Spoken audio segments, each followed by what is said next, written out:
Gym में आपने बहुत सारे लड़कों को सुना होगा कि यार वेट बढ़ाओ कि क्योंकि वेट जो है ना बढ़ाने से मसल बढ़ता है। लेकिन असल में ऐसा नहीं है।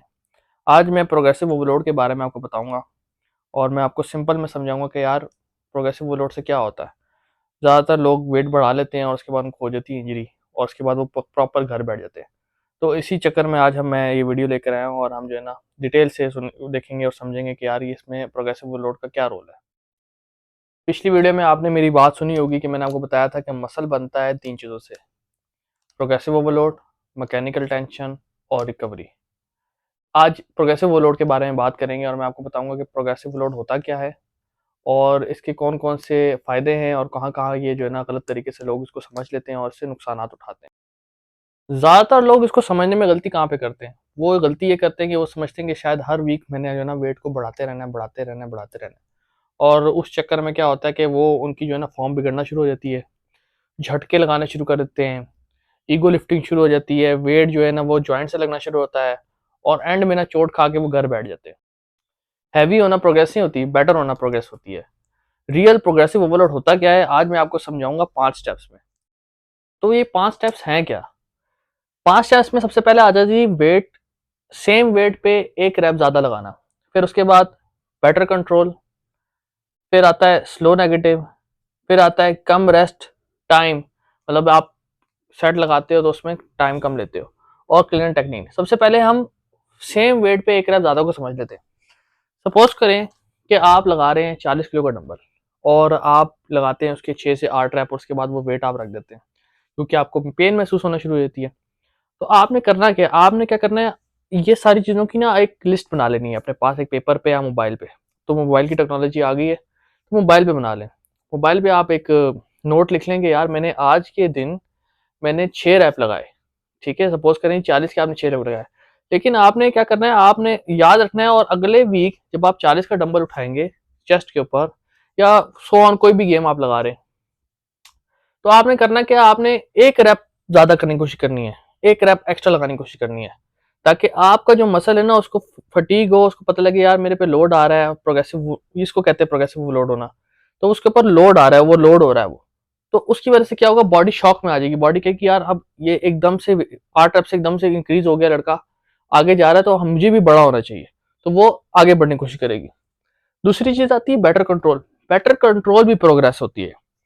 वो किस तरह प्रोग्रेस होती है, सपोज करें एक लड़का झटके लगा रहा है, जर्क कर रहा है जिम में, बेतुका सा वेट उठा रहा है, बस वो उठाता है कंधे से शोल्डर से लगाता है। आपने काफी सारे लड़कों को देखा होगा जब वो केबल क्रॉसओवर लगा रहे होते हैं ना, तो वो केबल क्रॉसओवर के ऊपर जो है ना शोल्डर से वेट को प्रेस कर रहे होते हैं, ऐसे करके ना शोल्डर आगे रख के ऐसे प्रेस कर रहे होते हैं, जबकि ये गेम जो होती है चेस्ट के लिए होती है, चेस्ट मसल्स के लिए होती है, लेकिन वो फ्रंट डेल्ट से जो है ना, वो जो है ना क्या नाम है केबल के साथ लगे होते हैं, वहां पे जैसे काम खराब हो रहा होता है।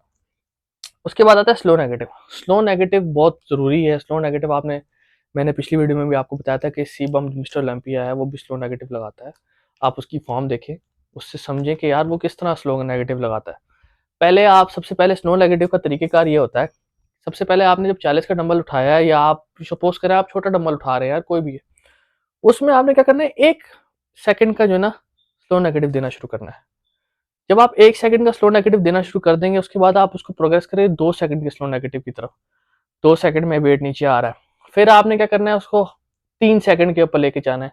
3 second is the best spot, 3 second पे लेके जाना है, वहां पे आपने उस वहां तक लेके जाना है उसको आपने।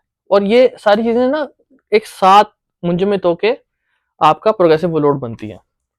अच्छा, उसके बाद कम रेस्ट टाइम। कम रेस्ट टाइम को तो समझेंगे कि देखें जैसे आप दोस्त यार जिम लगा रहे होते हैं और 2-3 लड़के आपस में मिल जाते हैं, आप आपस में बातें करना शुरू करते हैं, उनको टाइम का पता नहीं चलता कि यार मेरा 2 सेकंड हो गए नहीं हो गए, उनको पता नहीं चल रहा होता कि यार मैं कितना टाइम जिम में वेस्ट कर रहा हूँ, बातों में नहीं पता लगता। तो आपने टाइम जो ना वो मैनेज करना है। पहले तो आप ये देखें कि आप सेट लगाने के बाद कितने टाइम तक आप रेस्ट पे होते हैं। अगर या तो आप बहुत ज्यादा रेस्ट पे होते होंगे, 5-6 मिनट रेस्ट पे होते होंगे, फिर तो प्रोग्रेस प्रोग्रेस हो ही नहीं रही है ना।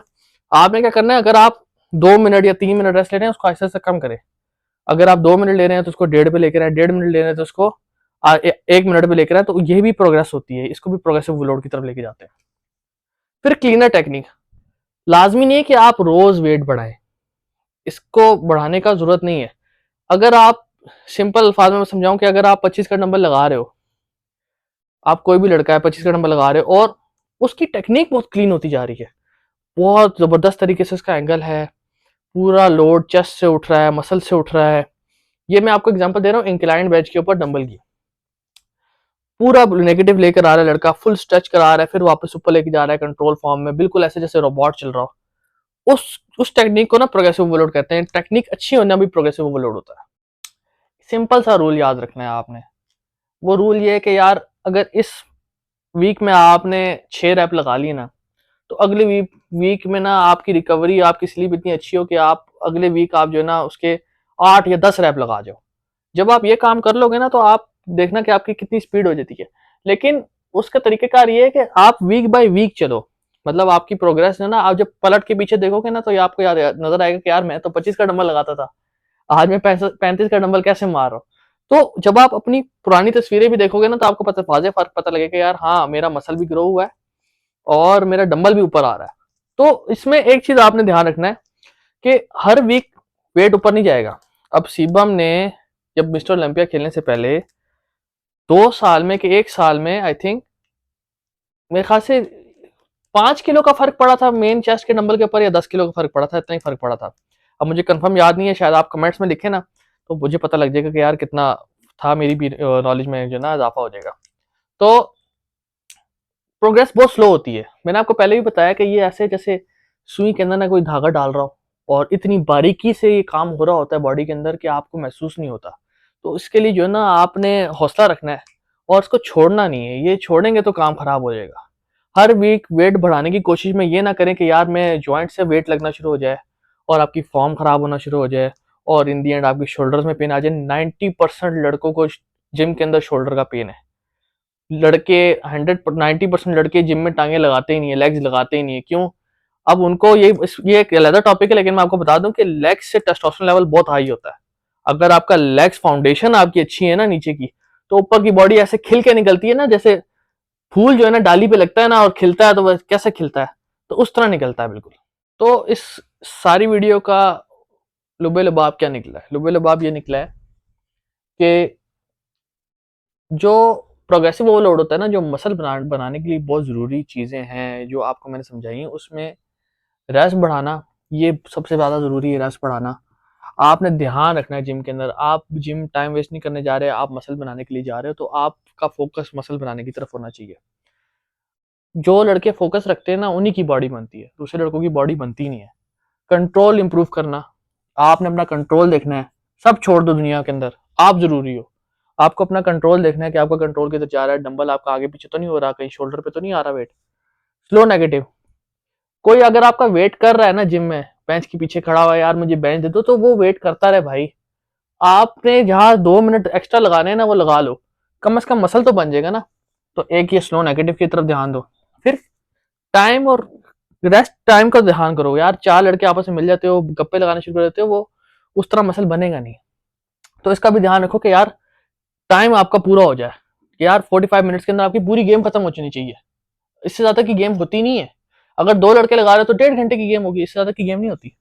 तो ये आपका कम रेस्ट टाइम होगा। और बेटर टेक्निक, बंदा दूर से खड़ा होकर देखे यार क्या गेम लग रही है, ऐसी टेक्निक होनी चाहिए आपकी।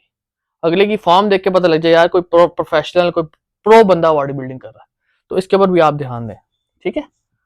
अगली वीडियो में मैं आपको समझाऊंगा कि कैलोरीज क्या होती हैं और फैट जो है ना वो पेट को छोड़ क्यों नहीं रही है, बेली फैट के पास से पेट क्यों नहीं जा रहा, और कैलोरीज किस किस किस्म की होती हैं और किस तरह हम कैलोरीज बढ़ा सकते हैं, कम कर सकते हैं, उस सिलसिले में बात करेंगे।